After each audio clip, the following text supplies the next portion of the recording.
Hello friends, welcome to international classes. आप सभी बच्चों का अपना हार्दिक अभिनंदन। मैं दीपक शर्मा आप सभी बच्चों को सांख्यिकी अध्ययन करा रहा हूं। तो आप सभी बच्चों ने पूर्व वाली क्लास के अंतर्गत सांख्यिकी श्रेणियों के बारे में अध्ययन किया था कि सांख्यिकी श्रेणी क्या होती है, कितने प्रकार की होती है। सामान्य तौर पर श्रेणियों को दो भागों में बताया गया था, उद्देश्यों के आधार पर, संरचना के आधार पर। संरचना के आधार पर जो श्रेणियों को तीन भागों में बांटा गया था, उसमें प्रथम श्रेणी तुम्हारी व्यक्तिगत, दूसरी तुम्हारी अव्यक्तीय जो हम खंडित श्रेणी भी कहते हैं, खंडित श्रेणी, और दूसरी श्रेणी हमारी जो आज के बारे में अध्ययन किया जाएगा। आप सभी विद्यार्थियों खंडित श्रेणी के बारे में समझ में आ चुका, किस प्रकार श्रेणियों का वर्गांतरण किया जाता है, किस प्रकार से श्रेणी में समूह दिए हुए होते हैं। तो आज क्लास के अंदर हम तीसरी श्रेणी के बारे में अध्ययन करेंगे, यानी कंटिन्यूअस श्रेणी या खंडित या सतत श्रेणी के बारे में अध्ययन किया जाएगा। सभी विद्यार्थी हेडिंग डाल लीजिए। टॉपिक का हमारा अध्याय में 7 चल रहा है। टॉपिक का हमारा सांख्यिकी श्रेणियां है। सांख्यिकी श्रेणियों के अंतर्गत जो तीन श्रेणियां बताई गई, जो दृश्यों के आधार पर श्रेणियां संरचना के आधार पर श्रेणियों के प्रकार चल रहे हैं हमारे। संरचना के आधार पर जो दूसरा भाग बताया गया था इसका, संरचना के आधार पर श्रेणियों को तीन भागों में बांटा गया था बच्चों। प्रथम जो भाग था वह हमारा व्यक्तिगत श्रेणी, जिसके बारे में हमने पूर्व वाली क्लासों के अंतर्गत अध्ययन कर लिया गया है कि व्यक्तिगत श्रेणी में किस प्रकार से समूह दिए हुए होते हैं, किस प्रकार से मूल्यों का निर्धारण किया जाता है, किस प्रकार से कैलकुलेशन गणनाएं की जाती है। दूसरी श्रेणी हमारी खंडित श्रेणी, जिसको डिस्क्रीट श्रेणी भी कहा जाता है या इसको विच्छिन्न श्रेणी भी। खंडित श्रेणी का जो दूसरा उपनाम बताया गया वह हमारा विच्छिन्न श्रेणी था। और तीसरी जो श्रेणी इसके बारे में अध्ययन किया जाएगा वह हमारी अखंडित या सतत श्रेणी। दोनों श्रेणी के बारे में आपको अध्ययन करवाया जा चुका है। आज तीसरी श्रेणी के बारे में अध्ययन किया जाएगा कि अखंडित श्रेणी या सतत श्रेणी क्या होती है, मूल्य जो होते हैं किस प्रकार से दिए हुए होते हैं। हमने डेफिनेशन के माध्यम से अध्ययन किया था। अध्ययन करने से पहले आप सभी विद्यार्थियों को बता दो, हमारे चैनल ज्यादा से ज्यादा विद्यार्थी शेयर कीजिएगा, सब्सक्राइबर कीजिएगा, बेल आइकन बटन अवश्य दबाइएगा। किसी विद्यार्थी को अन्य कुछ जानकारी प्राप्त करनी हो तो कमेंट की सहायता लीजिए, कमेंट के माध्यम से कोई जानकारी प्राप्त कीजिएगा। ठीक है बच्चों, पुनः हमारे बिंदु पर आते हैं। हमारा आज का जो टॉपिक है सांख्यिकी श्रेणियां, इसमें आज का बिंदु रहेगा अखंडित या सतत श्रेणी। सभी विद्यार्थी हेडिंग डाल लीजिए पुनः एक बार। नंबर 3, अखंडित या सतत श्रेणी, इसको कंटिन्यूअस श्रेणी भी कहा जाता है। CONTINUOUS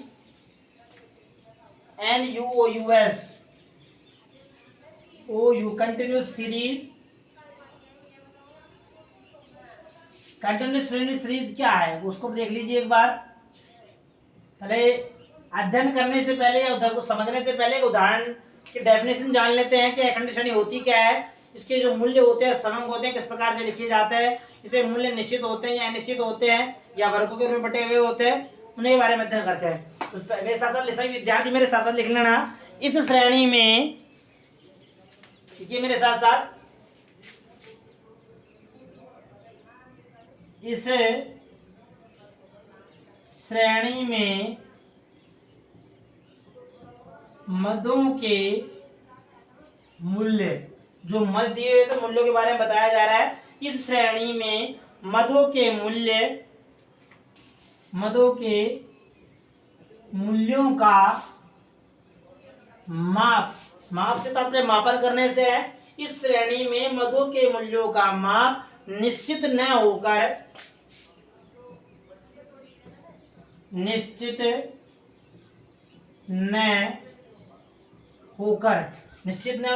फिक्सेबल नहीं बताया गया। मदों के मूल्यों का माप निश्चित न होकर दो संख्याओं के मध्य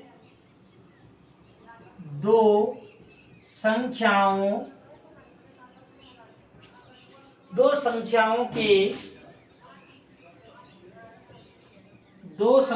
के मध्य से तात्पर्य दो संख्या, मध्य से मतलब एक वर्गांतर रूप में होते हैं। दो संख्याओं के मध्य वर्गांतर होता है, कहने का तात्पर्य दो संख्याओं के बीच में मूल्य दिए हुए होते हैं। इसमें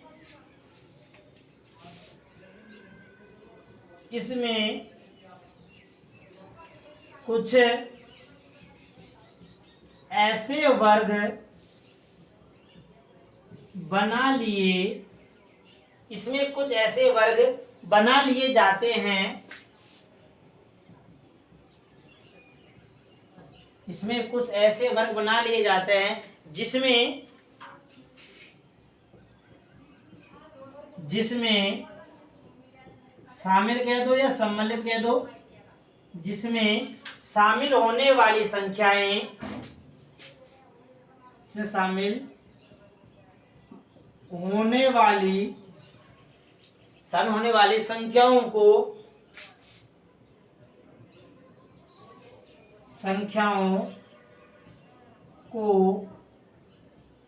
वर्ग आवर्ती के रूप में लिखा जाता है।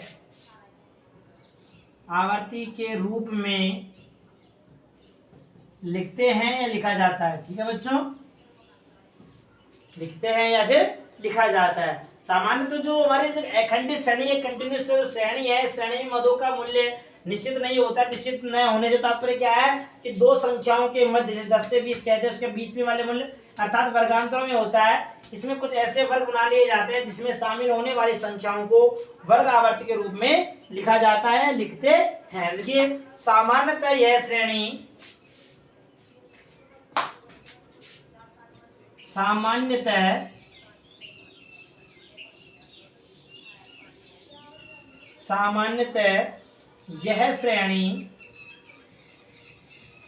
यह श्रेणी तात्पर्य हमारी अखंडित श्रेणी से, सामान्यतः यह श्रेणी वजन,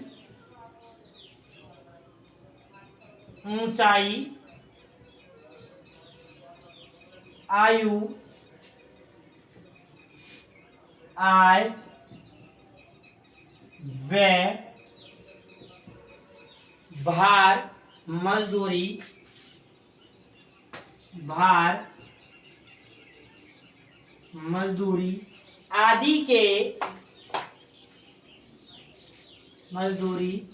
आदि को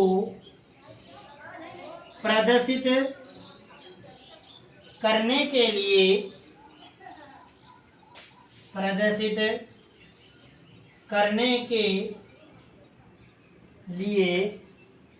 बनाते हैं।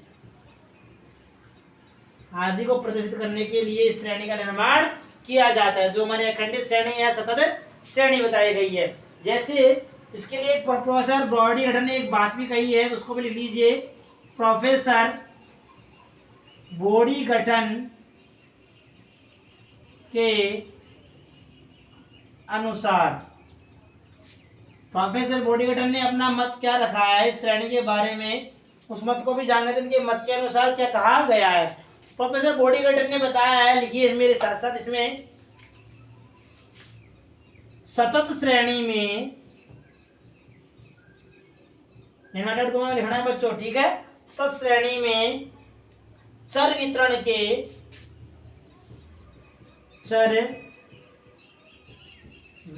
के अधिकतम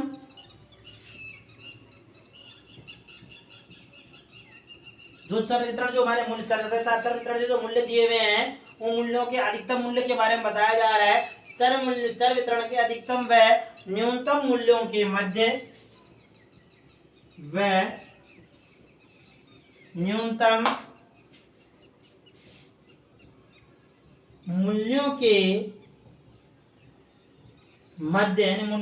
मूल्य अधिकतम वैल्यू और न्यूनतम मूल्यों के मध्य किसी भी बीच कह दो या मध्य कह दो, ठीक है, बीच के मूल्य का हो सकता है। यानी इसको मिडिल वैल्यू के बारे में बताया गया, नहीं बीच का मूल्य कोई भी हो सकता है।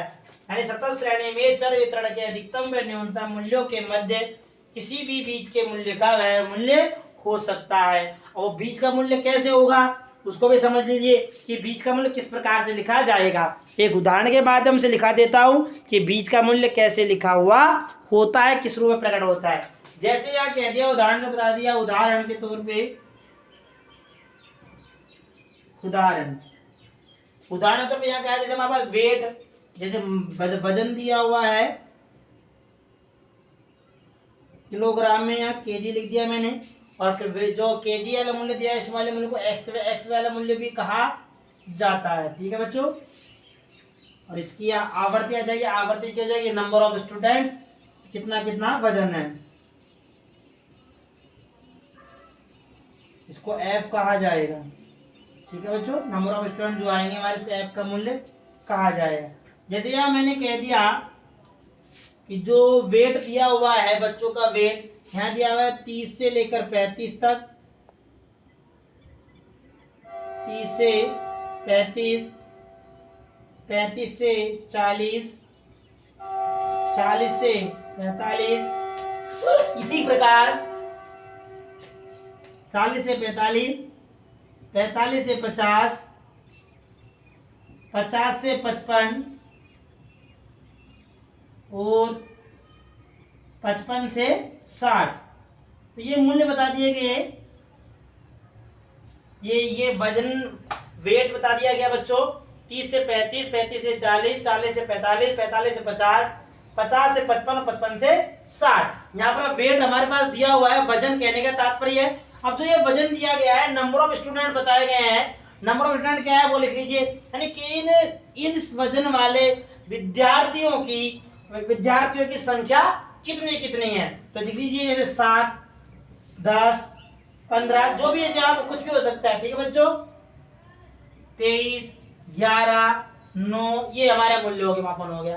तो यार ये जो वेट दिया है हमारे पास, यहाँ वेट दिया है बच्चों 30 से 35, तो 30 से 35 के कितने विद्यार्थी हैं, 7 विद्यार्थी हैं। 35 से 40 कितने विद्यार्थी हैं, 10 विद्यार्थी हैं। 40 से 45 कितने विद्यार्थी हैं, 15 विद्यार्थी हैं। 45 से 50 में 23 विद्यार्थी है। 50 से 55 में 11 विद्यार्थी है और 55 से 60 में 9 विद्यार्थी है। इस प्रकार से मूल्य दिए होते हैं। इस प्रकार जो ये बीच वाले मूल्य है, इनके बीच में मूल्य है, तो 30 से लेकर 30 वाला मूल्य 31, 32, 33, 34, 35। तो ये इतने अपन वाले, इतने वजन वाले विद्यार्थी कितने बच्चों, 7। किसी विद्यार्थी में 30 भी होगा, किसी में 32 भी होगा, किसी में 31 भी होगा, किसी में 33 भी होगा, किसी में 35 भी होगा। तो वो सब मापन यहाँ मूल्य आ गए, समझ आ गया। इस प्रकार से मूल्य खंडित या सतत श्रेणी के अंदर मूल्य दिए हुए होते हैं। एक उदाहरण समझ लेते हैं, क्वेश्चन देख लेते हैं। क्वेश्चन के माध्यम से आप क्लियरली समझ जाओगे किस प्रकार से समंक जो होते हैं हमारे पास दिए हुए होते हैं। समझाए से विद्यार्थियों को स्क्रीनशॉट ले लीजिए इसका एक बार, फिर आगे अध्ययन करते हैं कि एग्जाम्पल के माध्यम से समझते हैं कि किस प्रकार से तथ्यों और बिंदुओं को समझाया जाता है। ले लिया स्क्रीनशॉट विद्यार्थियों ने, बहुत अच्छी बात है। आगे चलते हैं हमारे क्वेश्चन के बारे में, क्वेश्चन के माध्यम से इसको समझते हैं क्या बताया गया है। चलिए, सभी को समझ में नहीं आ रहा हो तो मैं आपको बता दिया, कमेंट के माध्यम से आप जानकारी प्राप्त कर सकते हो। ठीक है बच्चों, एक प्रश्न ले लेते हैं, उदाहरण एग्जाम्पल ले लेते हैं। जैसे कि एग्जाम्पल क्या दिया है वो ले लीजिए, उदाहरण उसका समाधान भी किया जाएगा। यहाँ उदाहरण के लिए यहाँ पर हमारे पास 50 मजदूरों को प्रश्न दिया हुआ है। 50 मजदूरों को मिलने वाली मजदूरी निम्न प्रकार है। 50 मजदूर, एन हमारा 50 हो गया। 50 मजदूरों को जो मजदूरी मिल रही है, मजदूरी दी हुई आगे कुछ बात बता रहा है। इन समंकों को, इन समंक कह दो या मूल्य कह दो, ठीक है बच्चों। इन समंकों को 5-5, इन समंकों को 5-5 वर्गांतरों से, इन समंकों को 5-5 के वर्गांतरों से अपवर्जी आधार पर, अपवर्जी आधार पर वर्गीकरण करो या श्रेणी बनाओ। श्रेणी बनाओ या श्रेणी का निर्माण करो। ठीक है बच्चों, ये प्रश्न हो गया। अब आप 50 मजदूरों की मजदूरी हमारे पास दी हुई है, मैं मजदूर लिख देता हूं एक बार, तालिका बना लो, तालिका के माध्यम से मजदूर लिख देते हैं। ठीक है बच्चों, 5, 1, 2, 3, 4, 5, 6, 7, 8, 9, 10, 5 संख्या लिख लेंगे ताकि हमारा ये पूरा हो जाए। मैं एक बार संख्या लिख देता हूँ, ठीक है बच्चों, फिर आप देखते रहना। तो ये हमारा बच्चों क्या हो गया, प्रश्न हो गया। ये मैंने मूल्य लिख दिए, 50 मजदूरों की मजदूरी लिख दी। अब हमें समाधान करना है इसका। क्या करना है बच्चों, हल, सॉल्यूशन कहने का तात्पर्य। यहाँ से स्टार्ट कर देता हूँ हल।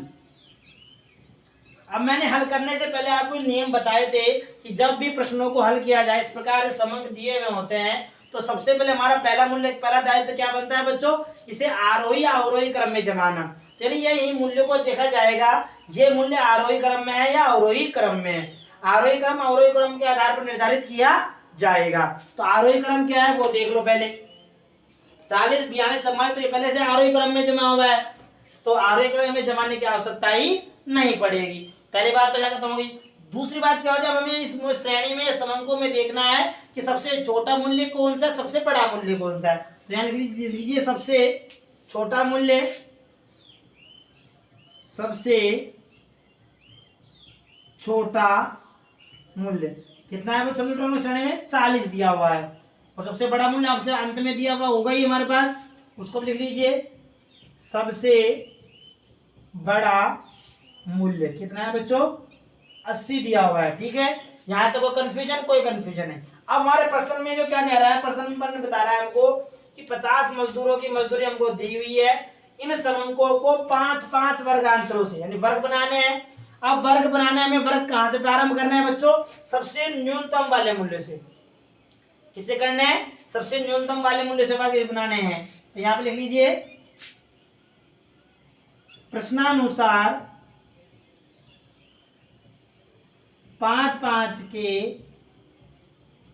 वर्गों के आधार पर सतत श्रेणी का निर्माण किया जाएगा। एक बात खत्म हो गई। अब यहाँ पर निर्माण कैसे होगा वो देख ले मेरे साथ, ठीक है। सबसे पहले हमें मजदूरी दी हुई है, तो यहाँ लिख लो मजदूरी वाला कॉलम बना लो। रुपए में है तो यहाँ रुपए लिख लो, जिसमें कुछ नहीं लिखा हुआ तो रहने दो, मजदूरी है। मजदूरी यहाँ हो गई, वर्ग बन जाएगी मजदूरी, जिसको हम कहा जाएगा वर्ग, यानी वर्ग इंग्लिश साउंड में क्लास कहा जाएगा इसको बच्चों, ठीक है। ये मजदूरी है। मजदूरी का क्या हो गया, सबसे न्यूनतम वैल्यू हमारा 40 है, 40 के आधार निर्धारण किया जाएगा 5-5 के वर्ग यानी 5-5 के अंतराल पर। तो कहने का तात्पर्य 40 से 45। प्रथम वर्ग की जो यहाँ पे अपवर्गीय आधार बनाना है, किसे बता तो अपवर्गीय के आधार पे। तो अपवर्गीय आधार में जो प्रथम वर्ग की L2 जो होती है वह दूसरे वाले वर्ग की L1 हो जाती है। तो 45 यहाँ की हो जाएगी, L1 बन जाएगी 45 से 50, 50 से 55, 55 से 60, 60 से 65, 65 से 70, 70 से 75 और 75 से 80। अधिकतम वैल्यू 80 है, तो 80 तक इस प्रकार से समंकों की मजदूरी का वर्ग बना लिया, वर्ग बन गया। अब इस वाले वर्ग में कितने मूल्य हैं उसके लिए हम टैली मार्क लगा देंगे, और टैली मार्क लगने के बाद जो हमारे टैली मार्क की जितनी संख्या है वे हमारी फ्रीक्वेंसियां कहलाएगी बच्चों, आवर्तियां, जिसे आवर्ती कहा जाता है, ये हमारी फ्रीक्वेंसियां बन जाएगी। और इन सब का जो टोटल जो हमारा आएगा बच्चों, एंकर आवर टोटल, वो किसी बराबर आना चाहिए, जितनी मजदूरी हमारे पास दी हुई इसके बराबर। चलिए, अब अपवर्गीय श्रेणी मैंने बताई थी पूर्व वाले क्लास में, यदि याद हो तो बहुत अच्छी बात है, याद नहीं हो तो समझ लेना, पुनः रिवीजन हो जाएगा आप सभी विद्यार्थियों का कि अपवर्गीय श्रेणी का जो नियम बताया, क्या बताया गया है, इस श्रेणी का यह नियम बताया गया है कि इसमें जो प्रथम वाले वर्ग में या अन्य सभी वर्गों के अंदर जो L2 दी हुई होती है, L2 वाले मूल्य को है ना, L2 वाले मूल्य को यदि इस वर्ग के अंदर देखा जाएगा तो उसे इस वर्ग में सम्मिलित नहीं किया जाएगा, उसे आगे वाले वर्ग में सम्मिलित किया जाएगा। ठीक है बच्चों, समझ में आ गया अच्छी बात। तो इसको कहाँ सम्मिलित करेंगे वो उसके बारे में बताया जाएगा। तो लिख लीजिए, काउंट करते हैं यहाँ पर 40 से देखते हैं, 40, 42, 44, 44, 45, 45 यहाँ लिखा हुआ है, लेकिन फिर भी इस वाले मूल्य को इसमें सम्मिलित नहीं किया जाएगा। समझा गया बच्चों? देख लीजिए कैसे, 40 से पहले 1 2 3 4 मूल्य है, तो ये हमारे 4 मूल्य यहाँ इसके सामने आ जाएंगे। समझ में आ गया। उसी प्रकार यहाँ से काउंट करो 45 से लेकर 50 तक, तो 1 2 3 4 5 6 7, इसको कर लोगे नहीं, काउंट कर लिया तो गलत किया, 6 मूल्य नहीं आएगा। तो 1 2 3 4 5 6 मूल्य है, ये 6 मूल्य लिख दिया। उसी प्रकार के चलो 1 2 3 4 5 6 7 8, 55 से स्टार्ट है, 8 मूल्य इसमें हो गए हमारे। उसी प्रकार आगे चलो 55 से 60 इस वाले वर्ग में 1 2 3 4 5 6 7 8 9 10, कितने मूल्य बच्चों इसमें 10 मूल्य हो गए। इसी प्रकार आगे चलो 60 से 65 वाले वर्ग में 1 2 3 4 5 6 7 मूल्य इसके हैं, ये लिख दिया। उसी प्रकार 1 2 3 4 5 6 मूल्य इसमें 70 वाले वर्ग में हो गए। 70 से पीछे देखो 1 2 3 4 5 मूल्य इस वाले मूल्य में हो गए। 75 80 में 1 2 3 4 मूल्य इसमें हो गए। यहाँ तो कोई दिक्कत किसी विद्यार्थी को कोई दिक्कत समझ में आ गया। ये मूल्य मैंने किस प्रकार से आवर्त किया, ये देखिए इनका टोटल कितना आना चाहिए 50 टोटल नहीं आया तो आप गलत है, आपने किसी मूल्य को छोड़ दिया है। चेक कर लेना एक बार। 6 4 10 8 18 19 20 और 5 25 और 5 30 31 और 5 36 और 4 40 की 0 हासिल लगी 4 रहे 5, तो ये मूल्य हमारे आ गए 50। समझ आ गया बच्चों 50 कैसे आ गया। अब 50 इस प्रकार से आया हमारा, नहीं मजदूर 50 मजदूर थे हमारे, तो 50 संख्या आ चुकी है इनकी मजदूरों की। यहाँ तो कोई दिक्कत। अब लगाते हैं टैली मार्क किस पर समूहों के आधार पे लगाया जाएगा। समझ कैसे है वो देख लीजिए। अब बता देता हूँ समूह किस आधार पे लिखाए गए हैं, देख ले सभी विद्यार्थियों ने। अब देखते हैं टैली मार्क बनाते हैं। ठीक है बच्चों, टैली मार्क कैसे बनेंगे वो देख लीजिए मेरे साथ साथ। 4 दिया हुआ है, मैंने आपको बताया 4 1 2 3 4, यहाँ तो कोई दिक्कत नहीं है टैली मार्क में, बहुत अच्छी बात। अब यहाँ 6 कैसे बनाएंगे 1 2 3 4, अब 5 वाला कैसे आएगा इन सबको काटता हुआ, तो ये 5 और ये 6। ठीक है, इस पर टैली मार्क उसी प्रकार 8 हो जाएंगे 1 2 3 4 5 6 7 8। उसी प्रकार 10 1 2 3 4 5 6 7 8 9 10। उसी प्रकार 7 1 2 3 4 5 6 7 6 1 2 3 4 5 6, 5 मूल्य 1 2 3 4 5 4 1 2 3 4। इस प्रकार से टैली मार्क लगाए जाएंगे। अपवर्जी का नियम भी याद रिवीजन हो गया। एक नियम हो गया जो इस वाले मूल्य को आगे वाले मूल्य में सम्मिलित किया जाएगा। तो इस प्रकार से कंटिन्यूटी श्रेणी है जो अखंडी श्रेणी है, अखंडी श्रेणी का निर्माण किया जाता है। अब अखंडी श्रेणी हमारे यहाँ एक मूल्य हो गया। कभी कभी ऐसा होता है अखंडी श्रेणी में 2 वर्ग बना दिए जाते हैं, तो उन 2 वर्गों का समाधान कैसे किया जाएगा, उसके लिए उसको द्विचर आवर्ती बंटन कहते थे। तो उस आवर्ती का समाधान करने के लिए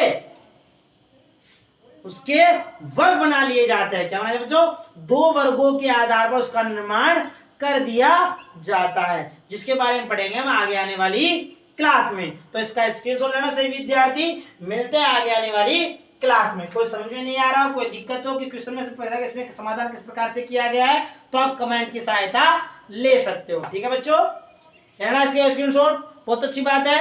बेस्ट ऑफ लक।